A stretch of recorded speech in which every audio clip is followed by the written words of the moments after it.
आज हमारा first class है। हम लोग आज पूरा अच्छे से इंट्रोडक्शन से स्टार्ट करेंगे जावास्क्रिप्ट से, ठीक है। और ये मैंने थोड़ा सा लिख रखा है, जैसे जैसे हम लोग आगे बढ़ेंगे वैसे वैसे इसमें लिखते जाएंगे और बताते जाएंगे और ये नोट्स आपको मिलता जाएगा। ओके, अब हाँ बात करते हैं जावास्क्रिप्ट से हमको पढ़ना है, ठीक है।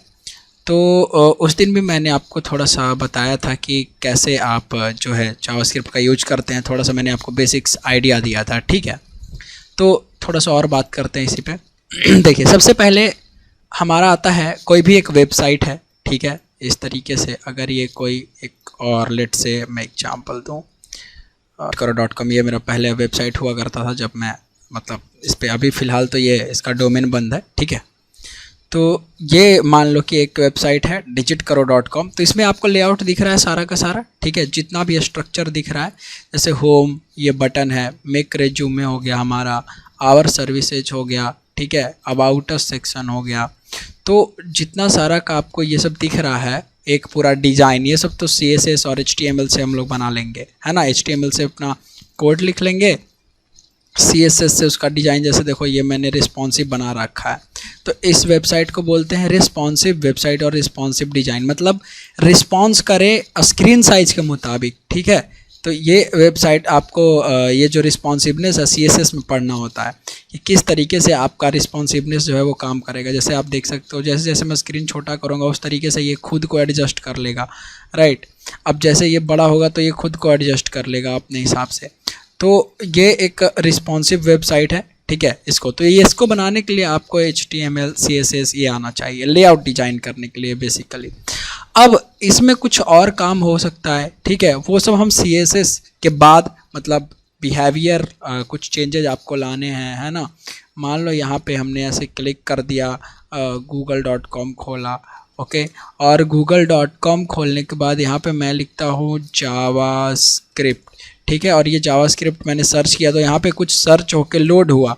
राइट क्लिक करके देखो, इस ब्राउज़र में कुछ लोड हुआ। जब इंस्पेक्ट एलिमेंट्स करोगे आप, राइट क्लिक करके एलिमेंट्स में जाओगे तो यहाँ पे आपको कुछ दिखाई देगा। ये पूरा का पूरा डॉम बोलते हैं इसको, ठीक है, डेटा ऑब्जेक्ट मैनिपुलेशन ऐसे करके, तो डॉक्यूमेंट ऑब्जेक्ट मैनिपुलेशन।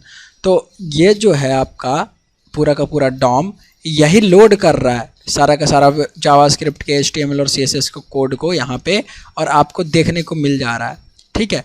तो बिहेवियर जितना भी इसका डिसाइड करेगा वो एक जावास्क्रिप्ट डिसाइड करेगा फ्रंट एंड में। आपको फ्रंट एंड टेक्नोलॉजी समझ में आ रही है। सबसे पहले हम बात करते हैं फ्रंट एंड टेक्नोलॉजीज के बारे में, ठीक है। जैसे कि एक वेबसाइट, ऐसे मैं लिख दूँ अगर आपको इससे भी ऊपर सबसे पहले इंट्रोडक्शन दूँ, ठीक है, कि ए वेबसाइट हैज़ टू थिंग्स, इसके पास दो चीज़ें होती है, ठीक है। और फ्रंट एंड वेबसाइट के पास होता है दूसरा बैक एंड, ठीक है, बैक एंड। अब ये जो फ्रंट एंड है इसी को बोलते हैं क्या, जो भी लेआउट स्ट्रक्चर जो भी कम होता है, all the designing part layout, okay, etc और जैसे layout comes under front end technology, front end technology, okay. अब इस टेक्नोलॉजी में फ्रंट एंड में आप सिर्फ और सिर्फ लेआउट डिजाइन करना सीखते हैं, लेआउट डिजाइन करना, कंपोनेंट को लोड करवाना, ठीक है। फ्रंट एंड पे अगर डेटा बैक एंड से आ रहा है तो उसको किस तरीके से, कितना अच्छे से, कितना ब्यूटीफुली आप दिखाओगे, वो फ्रंट एंड में आप काम करोगे, ठीक है। In front end part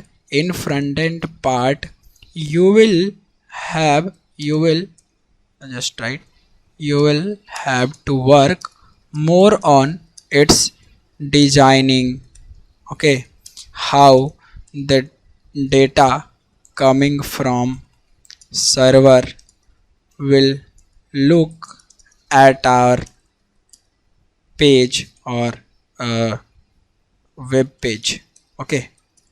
This all can be made using front end technologies. I will just write here front end technologies like HTML, CSS, JavaScript, ठीक है। फ्रेमवर्क्स आप जावास्क्रिप्ट का आप यूज कर सकते हो। लाइब्रेरी जो मैंने आपको बताया था, रिएक्ट, ठीक है, एंगुलर, etc।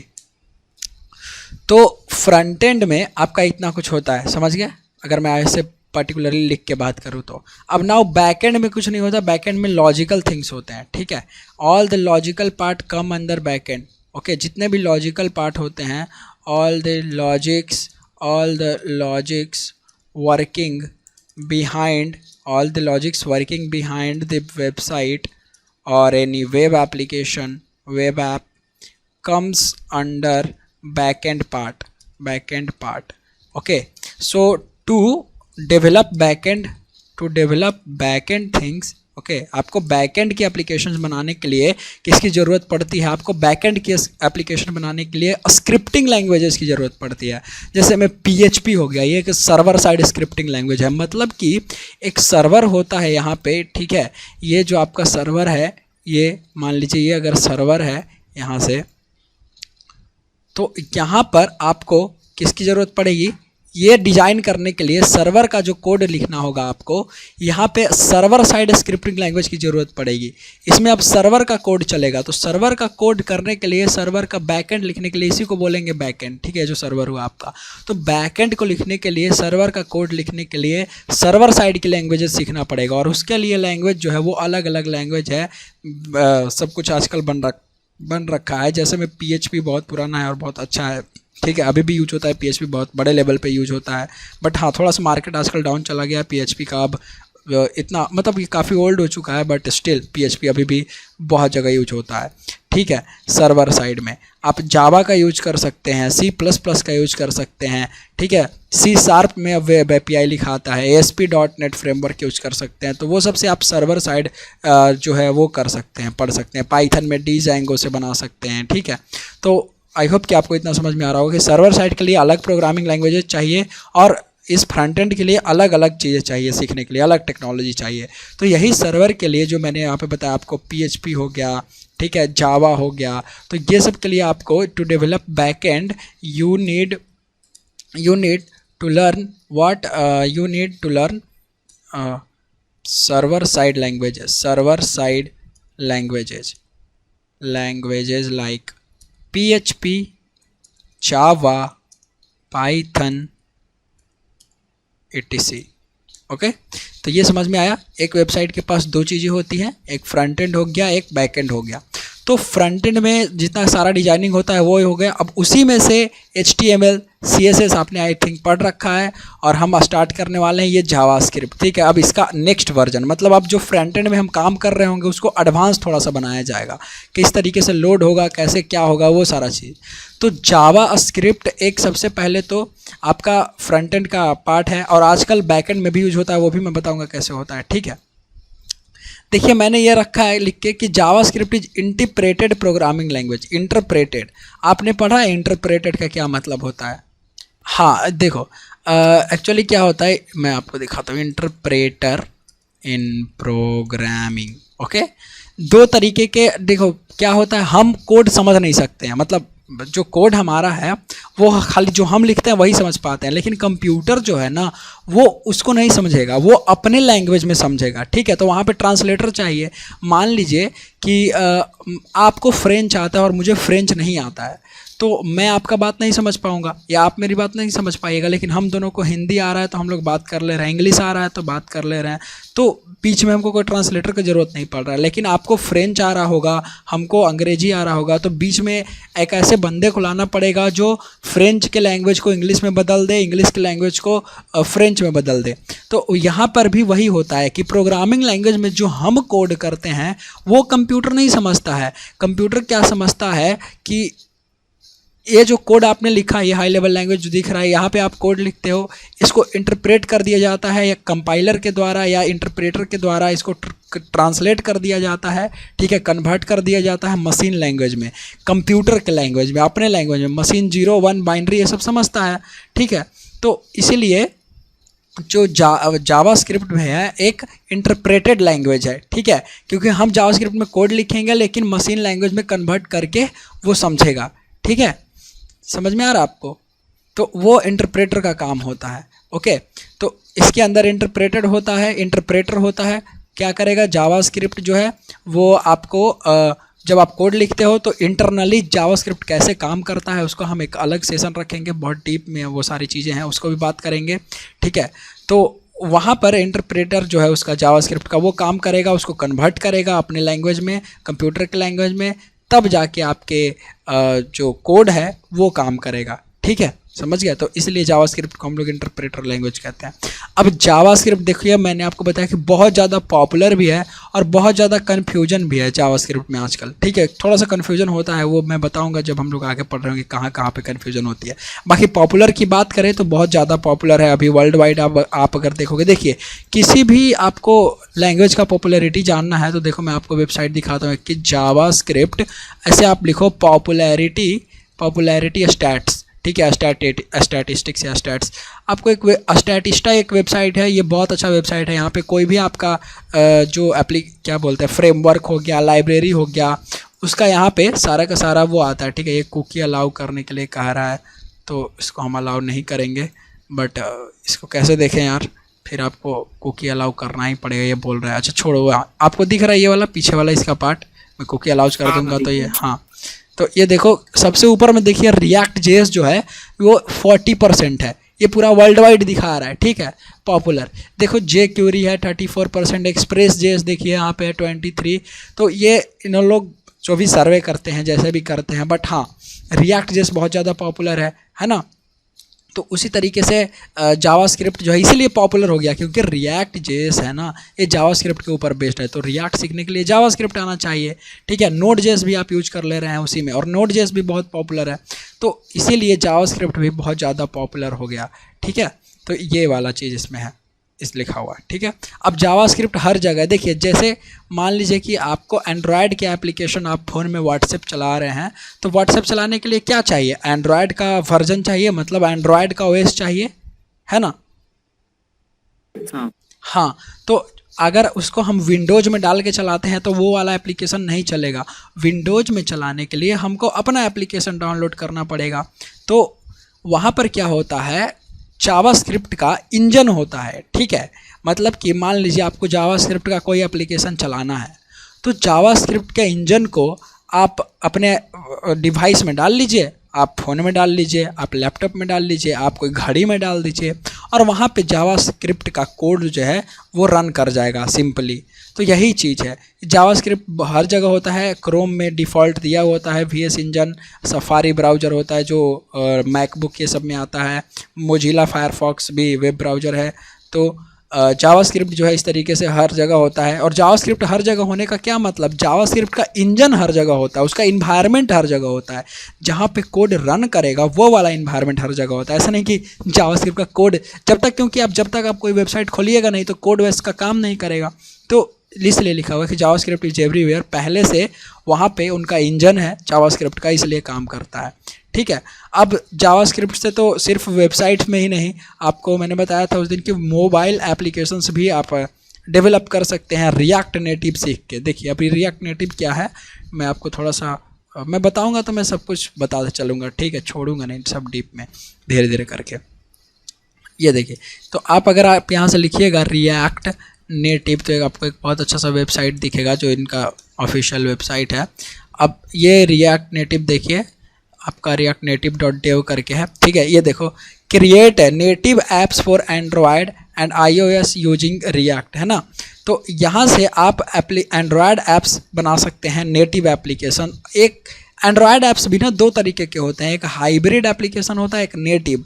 नेटिव कहने का मतलब ये हुआ ना, ये नेटिव कहने का मतलब ये हुआ कि अगर आपने जो आपका एंड्रॉयड एप्लीकेशन है वो सिर्फ एंड्रॉयड के लिए बनाया है तो एंड्रॉयड में ही चलेगा, उसकी नेटिव लाइब्रेरी पे कोड होती है, उसका मतलब अलग चीज़ है वो एंड्रॉयड में। पर फिर भी मैं थोड़ा सा आपको बता रहा हूँ क्या होता है नेटिव का मतलब, कि नेटिव का मतलब एक ओएस पे चलेगा, वो एंड्रॉयड के लिए लिखा गया है तो सिर्फ एंड्रॉयड के लिए चलेगा, ऐसा समझो आप। अभी अगर वो हाइब्रिड है तो आपको कोड एक बार करना है एप्लीकेशन को, वो आपका iOS पे भी चल जाता है और आपका इस पे भी चल जाता है एंड्रॉयड पे भी। लेकिन रिकमेंडेड ये होता है कि जब भी आप कोई बिजनेस कर रहे हो, कोई स्टार्टअप कर रहे हो, कोई ऐप बना रहे हो तो नेटिव बनाइए।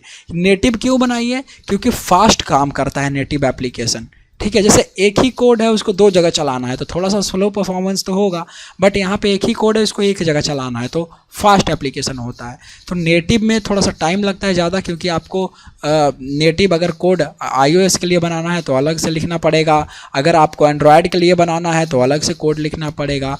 तो ठीक उसी तरीके से यहाँ पे आप रिएक्ट नेटिव का यूज कर सकते हैं जो कि जावास्क्रिप्ट बेस्ड है।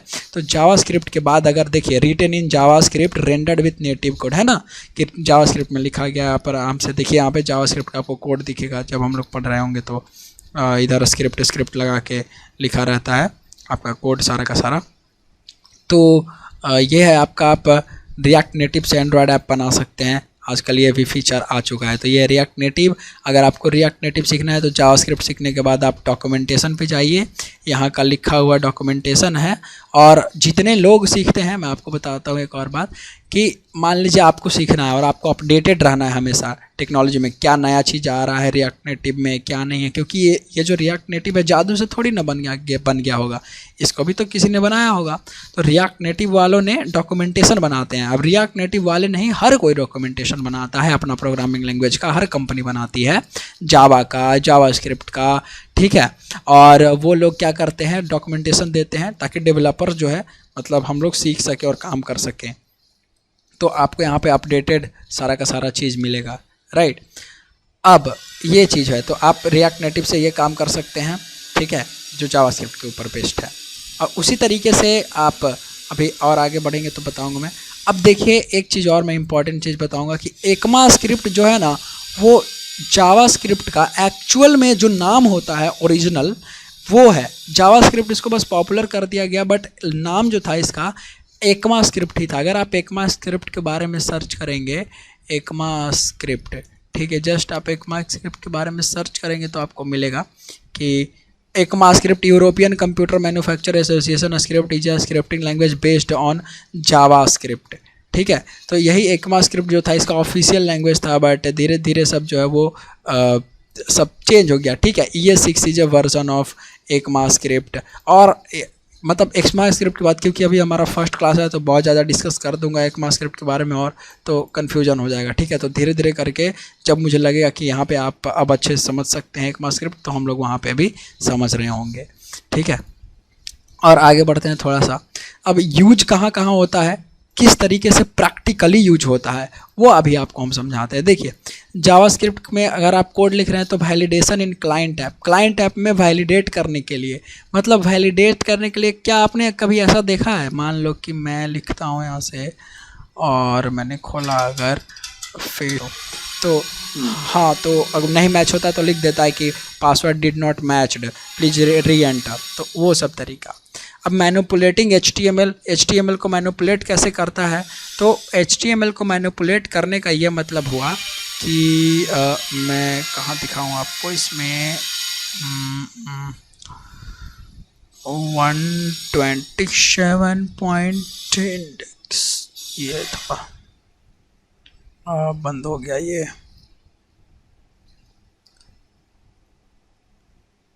वैसे तो ये सारा का सारा HTML मैनिपुलेट ही कर रहा है, फिर भी मैं आपको कुछ, चलो ठीक है, ये जैसे जावा टी पॉइंट है, ठीक है, ये मैंने खोला यहाँ पे, ठीक है।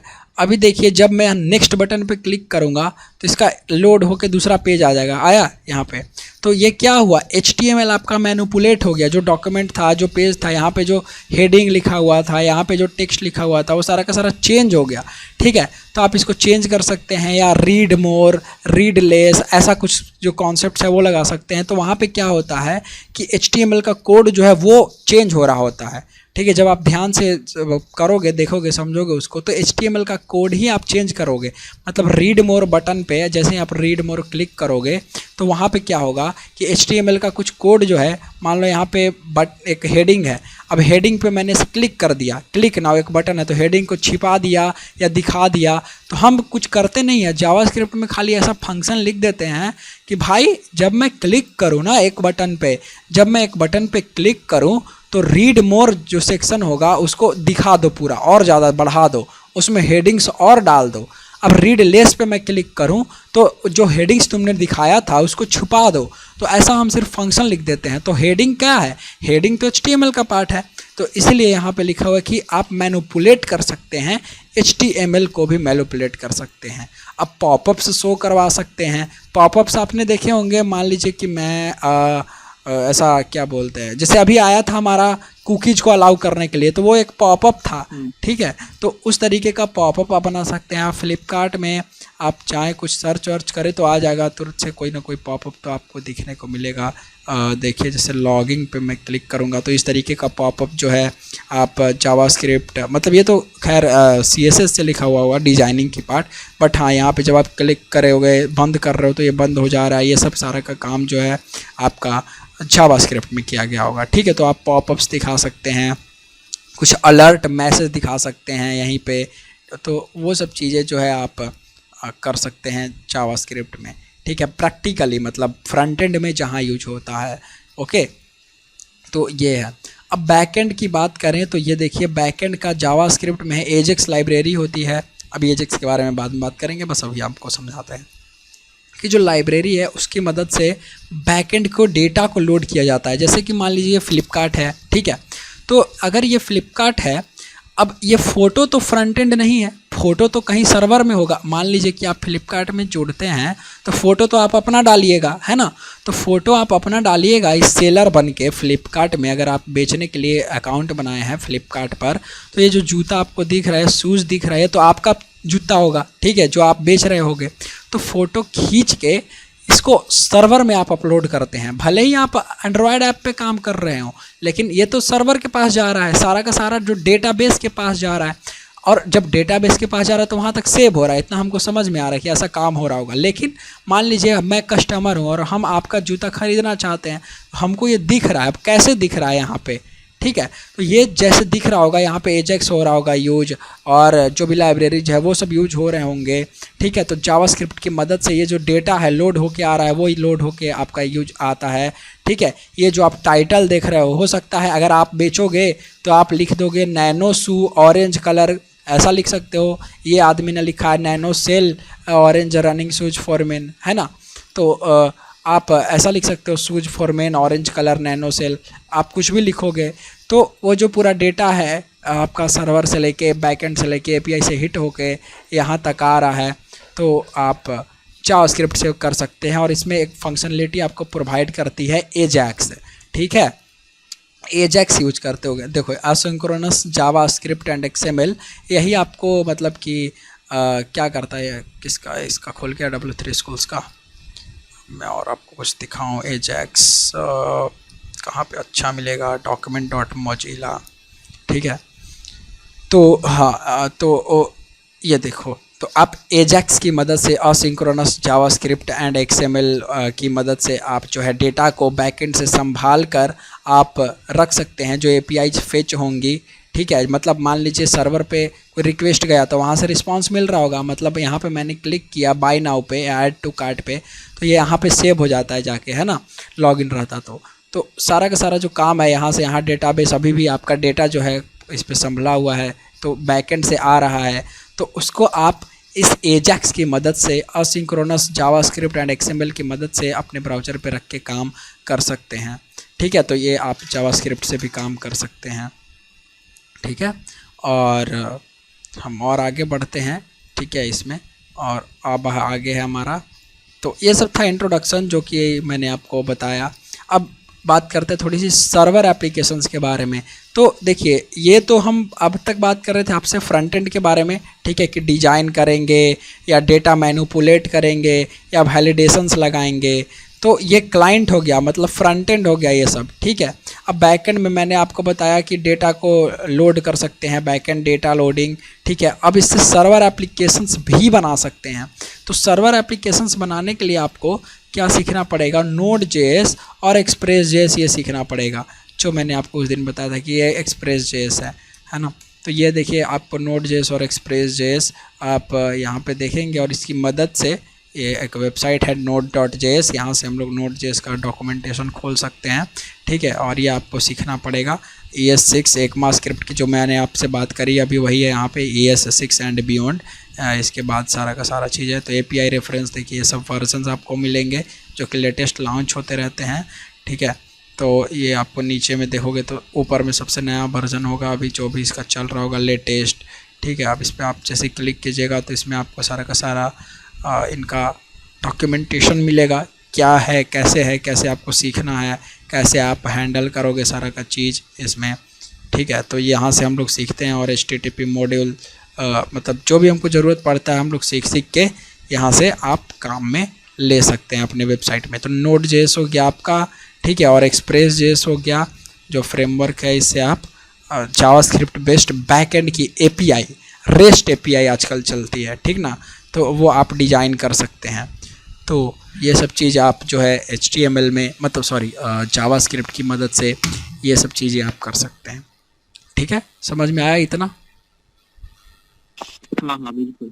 हाँ, तो ये मैंने आपको दिखाया कि यहाँ पे ये सब वेबसाइट्स होते हैं। आप कभी ऐसे मन करे तो आप खोल के ऐसे देखिएगा कि यहाँ पे क्या होता है। तो रिएक्ट नेटिव देखिए है, ठीक है। उसी तरीके से जो फ्रंट एंड के लिए आप पढ़ोगे रिएक्ट, तो उसका भी वेबसाइट है। सबका अपना अपना बना रहता है और जितना अच्छा डॉक्यूमेंटेशन में लिखा रहेगा सब कोई वहीं से पढ़ाते हैं, सब कोई वहीं से समझाते हैं, चाहे कोई भी हो। क्योंकि भाई जो बना ये तो ओरिजिनल यहीं से इसकी उत्पत्ति हुई है ना, इस रिएक्ट वाले की, ठीक है। तो यहाँ से देखिए ट्राई रिएक्ट, लर्न रिएक्ट। आप लर्न रिएक्ट पे क्लिक करोगे तो यहाँ से आपको ले जाएगा ये डॉक्यूमेंटेशन पे कि कैसे आपको करना है, step by step thinking, API किस तरीके से, कौन सा वर्जन क्या काम करता है, मेन कॉन्सेप्ट। अगर आप चाहोगे तो आप रिएक्ट ये सब देखो, ये सब है, कैसे टॉगल करवाना है, रेंडर करवाना है, सारा चीज़ काम करेगा। तो मतलब फ़ायदा ये है कि आप जब जावास्क्रिप्ट सीखते हैं तो फ्रेमवर्क्स है, लाइब्रेरीज है, उसको सीखते हैं और धीरे धीरे करके सारा का सारा चीज़ आप सीख जाते हैं। तो आई होप कि आपको ये इंट्रोडक्शन जावास्क्रिप्ट के बारे में पता चल गया होगा। बाकी अगर आपको इसका हिस्ट्री जानना है, मतलब कि इसके पापा कौन थे, मम्मी कौन थी, तो आप लिख सकते हैं खाली जावास्क्रिप्ट इन्वेंशन, ठीक है। और आपको मिल जाएगा। क्या तो नाम था यार उसका, हाँ, ब्रेंडन एच ये नाम था जो कि जावास्क्रिप्ट को जिन्होंने बनाया था, ठीक है। Brendan Eich created in JavaScript 1995 में। तो ये है। अब हाँ, एक चीज़ और मैं बताता हूँ आपको। बहुत ज़्यादा कोई लोग मतलब जो नहीं जानते हैं वो जावास्क्रिप्ट और जावा को कभी कभी एक जैसा समझ लेते हैं। तो आई होप कि आप ऐसा नहीं समझ रहे होंगे, है ना, क्योंकि जावा बिल्कुल अलग लैंग्वेज है, जावास्क्रिप्ट बिल्कुल अलग लैंग्वेज है। तो इसको समझाने के लिए अक्सर लोग कार और कारपेंटर का एग्जांपल दिया करते हैं कि कार मतलब गाड़ी होता है भाई, और कारपेंटर मतलब बढ़ई होता है और कार मतलब गाड़ी होता है, तो दोनों में कोई रिलेशन ही नहीं है। तो उसी तरीके से जावास्क्रिप्ट और जावा में कोई रिलेशन नहीं है ऐसा कि कुछ एक जैसा है। सब दोनों का अपना अलग अलग काम है, दोनों के अलग अलग फंक्शंस हैं, दोनों के अलग अलग सारा का सारा चीज़। तो ये होता है आपका जावास्क्रिप्ट में टोटल, ठीक है। और ज़्यादा ज़रूरी ये नहीं है कि आपको कब डेवलप हुआ, क्यों डेवलप हुआ, ये जानना ज़्यादा ज़रूरी ये है कि मान लीजिए अगर बैकएंड एप्लीकेशन बन रहे हैं तो इसमें आपको काम करना आना चाहिए, उसकी जो कॉन्सेप्ट्स है उसका नॉलेज होना चाहिए, है ना। थ्योरेटिकल का सिर्फ और सिर्फ जान के भी आप कुछ नहीं कर सकोगे। इंटरव्यू में भी लोग आपसे ये नहीं पूछेगा कि जावास्क्रिप्ट के पापा का क्या ब्रेंडन एच नाम था, क्या नाम था, क्यों इन्वेंट हुआ, ऐसा कोई नहीं पूछेगा। जावास्क्रिप्ट में आपको अगर कोई इंटरव्यू लेगा तो पूछेगा तुमको, चलो एक पॉपअप कर बना के दिखाओ, इस वेबसाइट में लगा के दिखाओ। अगर आपसे बैकएंड का देगा तो बोलेगा कि ये जो बैकएंड में डेटा आ रहा है, ये जो ऑब्जेक्ट आ रहा है, उसको कैसे आप संभालोगे, ठीक है, वो पूछ लेगा। सर्वर साइड एप्लीकेशंस में कैसे कैसे यूज होता है जावास्क्रिप्ट, ये पूछ सकता है, ठीक है। तो ये सब चीज़ें हैं जो आपको रियली में इम्पॉर्टेंट रखती हैं सीखने के टाइम पे, ठीक है। तो आई होप कि मैंने आपको बताया अभी इतना, और ये सब आपको समझ में आया होगा। फिर हम लोग आगे बढ़ते हैं, बढ़े। जावास्क्रिप्ट की कौन सी डॉक्यूमेंटेशन है, मतलब एक पर्टिकुलर साइट उसकी? आप यहाँ पे ऐसे सर्च कर सकते हैं जावास्क्रिप्ट, लेकिन आपको मिलेगा किसका, ECMAScript का, ठीक है, क्योंकि इसका ऑफिशियल नाम ही ECMAScript है। तो अगर आप लिखेंगे जावास्क्रिप्ट ऑफिशियल डॉक्यूमेंटेशन, तो देखिए मैं आपको दिखाता हूँ, ये आपको ले जाएगा ECMAScript तक। ये MDN मोजिला, ये बहुत अच्छा एक वेबसाइट है, ठीक है, मोजिला का है। तो यहाँ पे बहुत अच्छा आपको जावास्क्रिप्ट का ट्यूटोरियल मिल जाएगा। Interpreted compiled programming language, first class functions वगैरह जो भी है। मतलब देखो, क्या होता है ना, बिगिनर जब कोई शुरुआत कर रहे होते हैं पढ़ने के लिए, तो अगर वो जाएंगे, देखिए जैसे इसमें लिखा हुआ है कि JavaScript is light weight interpreted और in just compiled with first class functions. ठीक है, अब आपको ये लाइन पढ़ के ही समझ में आएगा कि अरे यार इसमें क्या लिखा हुआ है। अब फर्स्ट क्लास फंक्शन में आप क्लिक कर दोगे इसको समझने के लिए, तो अब ये कहाँ समझ आएगा कि ये देखो फंक्शंस वगैरह डायरेक्ट समझाने लगेगा, जो भी आपका और चीज़ है वो समझाने लगेगा। तो डॉक्यूमेंटेशन पढ़ने का भी तरीका होता है। ठीक है, अगर आप नए हैं तो आप ऊपर ऊपर से खाली पढ़िए, हर चीज़ पे बस जहाँ आपको कुछ दिखे उस पर क्लिक मत कर दीजिए। क्लिक कर दीजिएगा तो अगेन दिक्कत हो जाएगी, आपको समझ में नहीं आएगा। क्योंकि मान लीजिए मैंने आपको वेरिएबल वगैरह पढ़ाया नहीं, अब मैं फंक्शन पे ले जाऊँगा तो देखो फंक्शन में डायरेक्ट इस टाइप का कोड है, तो अब ये क्या है आपको देख के समझ में आएगा, ये पढ़ के समझ में आएगा? बिल्कुल नहीं समझ में आएगा, अगर आपने पहले इसके कॉन्सेप्ट्स को नहीं क्लियर कर रखे हैं तो ये दिक्कत होती है। समझ में आ रहा है? हाँ। तो डॉक्यूमेंटेशन जब भी पढ़िए, अगर आप शुरुआती कर रहे हैं तो आराम से ऊपर ऊपर से पढ़िए, देखिए क्या है, जितना समझ में आ रहा है अच्छी बात है, नहीं समझ में आ रहा है गूगल कीजिए, यूट्यूब कीजिए, किसी से पूछिए, वो ठीक है। ऐसे क्लिक करते रहिएगा तो फंसते रहिएगा, हर जगह आपको वही दिक्कत मिलेगी, फिर आपको लगेगा कि अरे यार मैं तो समझ ही नहीं पा रहा हूँ। तो ये चीज़ है। तो ये अगर आपको जावास्क्रिप्ट डॉक्यूमेंटेशन वगैरह देखना है तो ये बहुत मतलब सबसे अच्छा यही वेबसाइट है, developer.mozilla.org। यहाँ पे काफ़ी अच्छा एक मतलब मेरे हिसाब से यही है, मतलब मेरे क्या बहुत लोग रिकमेंड करते हैं वैसे, बट हाँ किसी का होता है कि कोई कुछ दूसरे टाइप का ढंग से पढ़ना चाहता हो तो उसके लिए अपना अलग हो सकता है। बट ये जावास्क्रिप्ट का एक बहुत अच्छा सोर्स है जहाँ से आप पढ़ सकते हैं, सीख सकते हैं चीज़ों को, बट काफ़ी ज़्यादा डीप में है और काफ़ी ज़्यादा सारा चीज़ इसमें भरा पड़ा है, तो लोग कंफ्यूज भी हो जाते हैं, यही तरीका। तो ओके, हम बात करेंगे अब प्रैक्टिकली इंस्टॉल क्या क्या आपको करना है। ठीक है, तो आपको इंस्टॉल और कैसे टूल्स आपको चाहिए होगा। आपके पीसी में VS कोड एडिटर है? हाँ, तो आप VS कोड एडिटर चाहिए आपको। ठीक है, आप इंस्टॉल करेंगे Node.js भी। ठीक है, एक ये चीज़ इंस्टॉल करेंगे। अब ये Node.js क्यों इंस्टॉल करेंगे, कैसे इंस्टॉल करेंगे, मैं आपको अभी बताऊंगा। ठीक है, देखिए सब मैं क्या करता हूँ, ये जो वेबसाइट खुला हुआ है, तो जैसे कि मैंने आपको बताया कि वेबसाइट जो होता है वो तो ब्राउज़र में खुलेगा। ठीक है, अब ब्राउज़र में क्या होता है, जावास्क्रिप्ट का कोड रन करता है, ये तो आपको क्लियर है कि ब्राउज़र में ही कोड रन करता है ना, तब तो ब्राउज़र पे दिखता है। तो जैसे कि मान लीजिए ये ब्राउज़र है, यहाँ पे मैं जावास्क्रिप्ट का कोड आपको रन करवा के दिखाऊँ, कंसोल करता हूँ थोड़ा सा मैं इसको, और ये रहा कंसोल हमारा। ये सब क्लियर करते हैं, इसको हाइड करो भाई, क्लियर ऐसे लिखते हैं। हाँ चलो ठीक, अब ये क्लियर जावास्क्रिप्ट में अभी देखो जैसे ये कंसोल है हमारा। ठीक है, तो यहाँ पे आप चेक कर सकते हैं कि कोई प्रोग्राम आपका जावास्क्रिप्ट का रन कर रहा है नहीं कर रहा है। तो मान लीजिए एक है console.log, ये क्या करता है, लॉग करता है, मतलब दिखाता है जो भी आप यहाँ पे लिखते हैं, जो भी आप डेटा पास कर रहे थे उसको। ठीक है, तो मान लीजिए मैंने लिख दिया कोड विथ अंकित, अब ये काम कर रहा है कि नहीं कर रहा है, इसको एंटर लिए, तो देखिए यही चीज़ जो आपने लिखा कोड विथ अंकित यहाँ नीचे आउटपुट में दिखाई दिया। तो ये जैसे जावास्क्रिप्ट ये इस पर काम कर रहा है ब्राउज़र में हमारे क्रोम में, तो इसका मतलब ये है कि यहाँ पे इंजन है, जावास्क्रिप्ट का इंजन है आपके पास। ठीक है, इसका इन्वायरमेंट है, लेकिन क्या है ना कि सीखने के टाइम हम लोग को बार बार खोलना पड़ेगा कंसोल और यहाँ पे कोड लिखना पड़ेगा।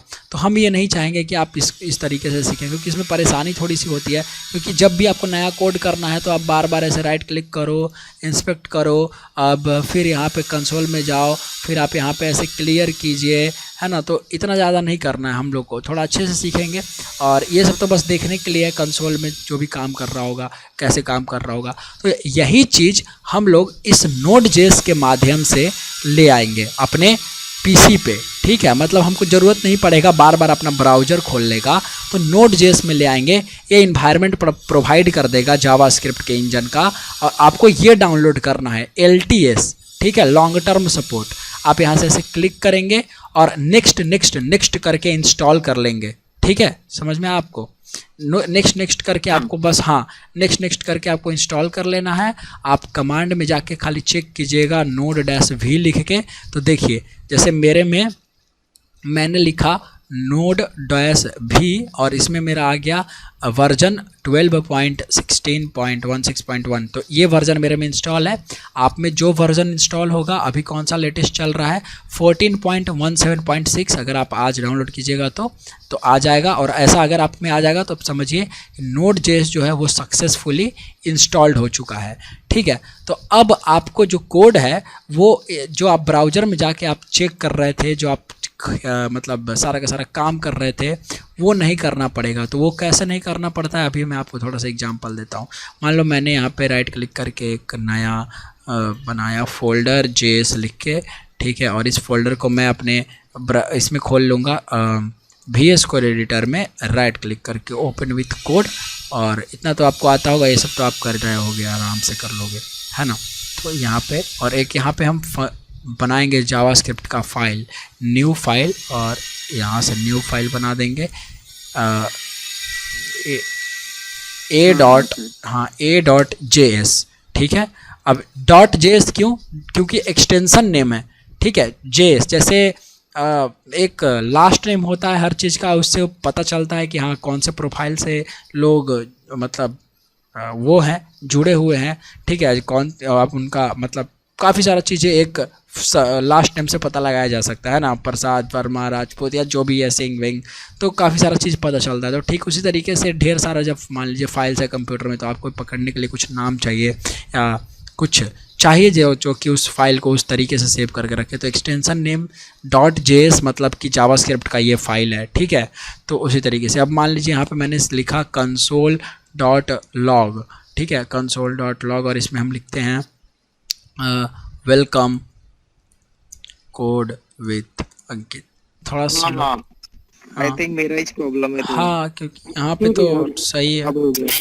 ओके, तो कहाँ तक आपको यहाँ तक समझ में आया ये जो console.log मैंने लिखा? हाँ।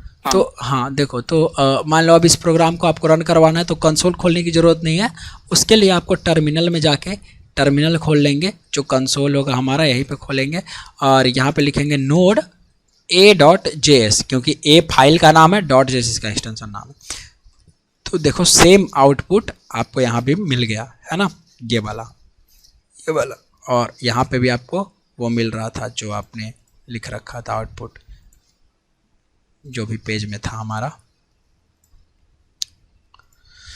तो हाँ, तो इस तरीके से आप जो है मतलब कर सकते हैं, पीसी पे अपने काम कर सकते हैं, नोड.js के माध्यम से आप सीख सकते हैं। ठीक है, तो आपको अगर इतना तक समझ में आया तो बताइए मुझे। हाँ बिल्कुल। हाँ, तो console.log में अपन console.log डबल कोड में जो भी लिखेंगे अपन वो आउटपुट, वो लॉग हो जाएगा।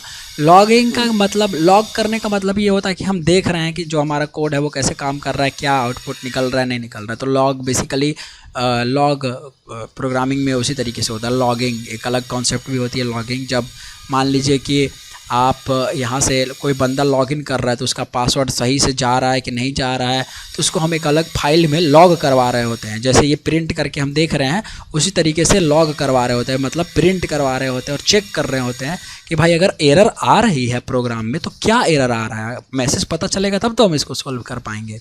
तो इसलिए वो मतलब हमारे एप्लीकेशन को अच्छा बनाने के लिए थोड़ा सा और लॉगिंग कॉन्सेप्ट का यूज होता है। तो console.log मतलब लॉग करवा देगा जो भी आप वैल्यू इस डबल कोटेशन के अंदर में लिख दोगे। ठीक है, और जो लिखोगे वही आएगा। अगर यहाँ पे आप 4545 लिख दोगे, सेव करोगे, सेव करना ज़रूरी है हर बार जब आप कुछ चेंज करो तो, और यहाँ से लिखेंगे नोड a.js, तो ये देखिए 4545 जो भी आप लिखोगे वो आ जाएगा। ठीक है, console.log, अब इसको ब्रेसेस डालना है। इस ब्रेसेस के अंदर आपको डबल कोटेशन लिखना है, आप सिंगल कोटेशन भी लिख सकते हैं। ठीक है, और सेमी कॉलन इम्पॉर्टेंट है। ओके, ये सिंटैक्स है। तो आई होप कि आपको इतना समझ में आया होगा, और अगर इतना समझ में आया तो आज के लिए आपका जो असाइनमेंट रहेगा वो रहेगा कि आप नोड.js अपने पीसी में इंस्टॉल करेंगे, और कैसे इंस्टॉल करना है मैंने आपको बताया है। सिंपल सा आप चाहिए या कहीं से अगर नहीं समझ में आएगा तो आप यूट्यूब देखिएगा, बट इतना ज़्यादा वो नहीं है कि आपको कुछ देखना पड़ेगा। बस Node.js में जाइए, यहाँ से हाँ याद रखिएगा खाली LTS डाउनलोड करना है, ठीक है। करंट मत डाउनलोड कीजिएगा क्योंकि इसमें काम चल रहा होता है। अब ये क्या होता है, स्टेबल वर्जन होता है, ठीक है। तो यहाँ पे देखिए रिकमेंडेड फॉर मोस्ट यूजर्स ये लिखा हुआ भी है। तो आप LTS ऐसे क्लिक करके जैसे क्लिक करेंगे तो ये अपने डाउनलोड होना स्टार्ट हो जाएगा विंडोज़ के लिए। और अगर मैक वगैरह यूज करते हैं तो यहाँ से आप डाउनलोड सेक्शन में जाके अपना जो भी आर्किटेक्चर है आपके पीसी का उस हिसाब से डाउनलोड कर सकते हैं। और बस डाउनलोड करके इंस्टॉल करके आपको एक बार चेक कर लेना है। चेक आपको सिंपली करना है, CMD लिखिए, खोलिए ऐसे कमांड प्रॉम्प्ट, Node-V लिखिएगा मतलब वर्जन। अब ये वर्जन दिखा देगा तो समझिए इंस्टॉल हो चुका है, ठीक है। तो Node.js हाँ, तो Node.js जो है आपका इंस्टॉल कीजिए और VS कोड आपके पास है ही तो एक फाइल बनाइएगा, फोल्डर बनाइएगा जिसका नाम दीजिएगा कुछ भी .js। उसमें 2-4 लाइन आप ये console.log अपना नाम, अपना कोर्स, ईमेल आईडी वगैरह प्रिंट करके खाली रखिएगा, ठीक है। तो ये आपका थोड़ा छोटा सा असाइनमेंट हुआ, एक असाइनमेंट जैसा हुआ आज के लिए, ठीक है। आई होप कि आपको क्लास करके आज मज़ा आया होगा। बिल्कुल।